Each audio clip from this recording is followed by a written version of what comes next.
Summer had finally run its course, and the engines soon found themselves gazing admiringly at the trees changing colors under the soft blue sky. There was still plenty of work to do, but there were fewer passengers and more goods work. Donald didn't complain. He loved helping Duck and Oliver on the Little Western, and freight cars were his specialty. He dutifully patrolled the line, helping out wherever he was needed.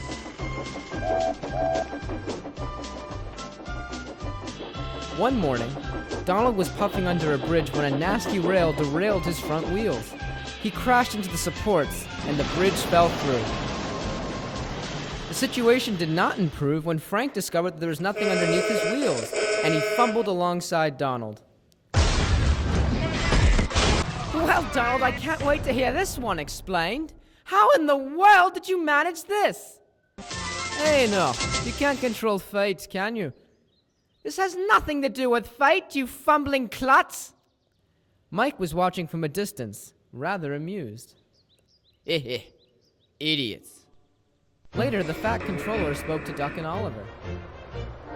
I'm afraid that under these present circumstances, he paused impressively, you two must take charge of the goods work until Donald is mended.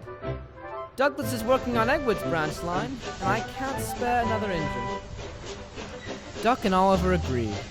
They knew they had to work hard to keep things running smoothly. The arrangement worked beautifully at first.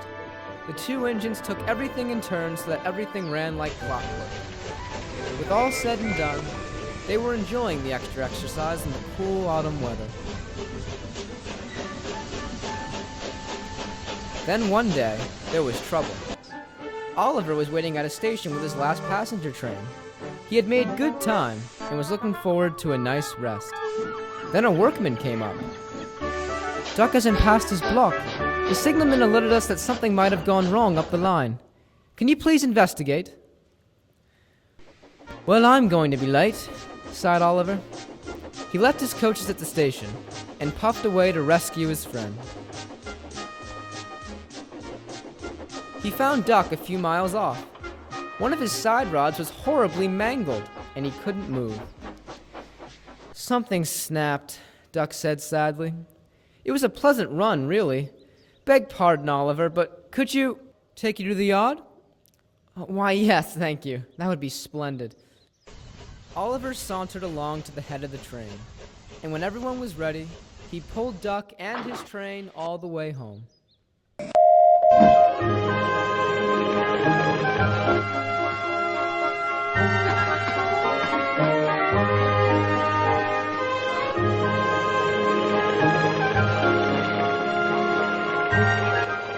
When the Great Western engines pulled into the yard, Duck was feeling very guilty.